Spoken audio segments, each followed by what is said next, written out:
Hey Shanina, so you've been training for a few months now, or a little bit longer, and how did you feel? Like, what really pushed you over the edge to start training, and how did you feel before you started?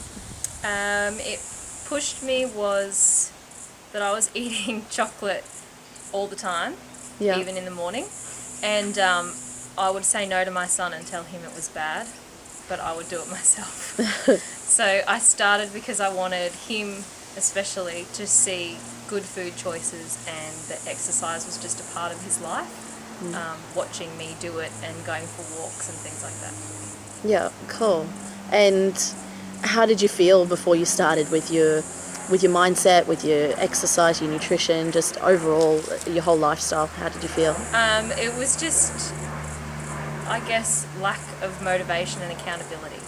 Yeah. I didn't, I'd always just go, oh, I'll start again tomorrow, or it didn't really matter. Like, it was, he was little, it didn't matter, and I'm loved anyway for the way I look, so who cares? Yeah. But I wasn't fitting into my clothes properly, and I just always felt, in a way, kind of depressed. Yeah. Like, I just never felt attractive or anything like that, so I'd be insecure and I wouldn't just do a lot of stuff. Going out with friends I would cancel sometimes because my friends don't have kids and they're still in their perfect bodies, and I wasn't. Yeah. So that was hard.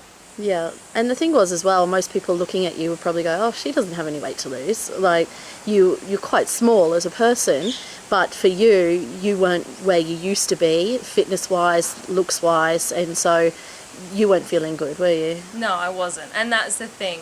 I was only like a size 10, but I used to be a size 6 or an 8. Like, I've always been so little. So to just have that extra 5 kilos was just enough to not fit into clothes that I had, and jeans and things, it made it too tight. So Yeah. when you're wearing clothes that are too tight for you, you do feel fat when Yeah. you're not really that fat.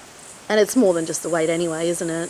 Yeah, Yeah. like I said, eating chocolate for breakfast is not very smart, but I just didn't care, and that was my coping mechanism for things. If I felt fat or ugly or whatever, I'd eat chocolate, Yeah. which would then make me feel worse, but I kept doing it. Yeah. And so how did that change in the first couple of months with your emotional eating, but also your exercise and nutrition and mindset and everything in general, really?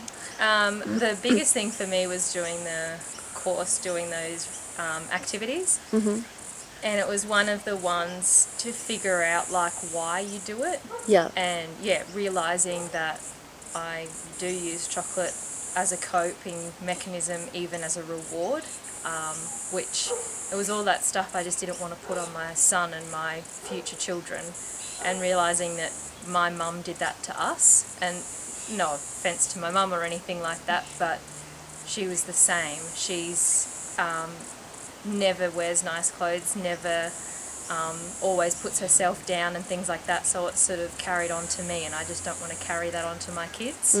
And I think the same for my fiance. He made a comment to me that he doesn't say I look nice anymore, because I used to always throw it back in his face and say that I didn't, and I felt that I thought it was only affecting me, but it was affecting everybody around me. Yeah. So by me just exercising, that feels great, being able to get out there and sweat and know that you've sort of done something healthy for yourself, and then just making the better choices. I didn't feel as bloated or as sick or tired, and all the other effects that it did to me. And then my sisters all were coming to me for advice, and people were commenting on how nice I looked, when all I really did was just wash my hair. But I must have looked happier, and I looked, I don't know, my skin was better or something. Yeah, I remember one day you came to class and you were just ecstatic. You were smiling, and you were in such a happy mood. I could tell you'd totally changed, and you said that you'd just tried on a bikini as well, and you didn't feel hideous in it. So. Yeah, I didn't feel like a model, but I didn't feel as feral. I thought that I felt good enough that I would go out in public in it. Yeah. And I did. Yeah. To the beach. So that was a huge step for me. Yeah, cool. And what about some of your fitness goals, like your push-ups and running and that kind of thing? Improvements around that? Yeah, I could never even do one push-up, like one men's push-up. Yeah. And then I think I worked up to do close to 20. Yeah. And that was pretty quick that I did that, like in the first 6 weeks or something. I did quite a lot. And the plank, my wall sit, I could barely do 20 seconds, and then I got up to like 2.5 minutes or something. Yeah. So yeah, I had those sort of goals, and I did have running as well that I managed to do. It was like 4.5k in 28 minutes or something. So Yeah. my goal has been 5k under half an hour. Yeah. And then eventually, like my long-term goal is to work up to do 10k. Yeah, awesome. And I know you've been injured a bit lately and had a whole heap of stuff going on. Do you think from doing the course and continuing PT after the mind and body transformation, do you think that your mindset's in a better place now? I know it's still hard going through all this stuff, but do you think your mindset's in a better place now than earlier in the year before doing the course? Yeah, I do. With the lack of exercise, I feel the lack of motivation quite badly. Like I'm more likely to make bad choices food-wise without exercising, just because I don't feel as good. But it's nowhere near. I would never have chocolate for breakfast. I wouldn't do that stuff, and I do actually think twice before I do anything. And that motivation is still mostly there. I have all that knowledge that I learnt through it all is still there. I haven't lost that. Yeah, cool. And so what would you say to someone that was maybe feeling like you before you started, emotionally eating, not really getting in touch with their emotions, just masking things and just feeling unhappy with their life or with their body? What would you say to them to help them take that first step? Just do it.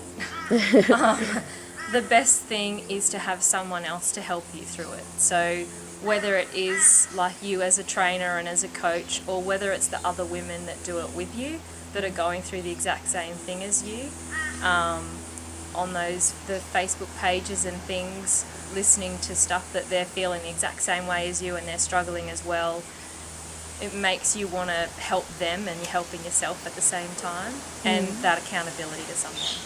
Yeah, cool. Well, I'm really proud of you, so well done, and excited to help you even more when your body's working properly again. So well done, you really have come so far. Thank you.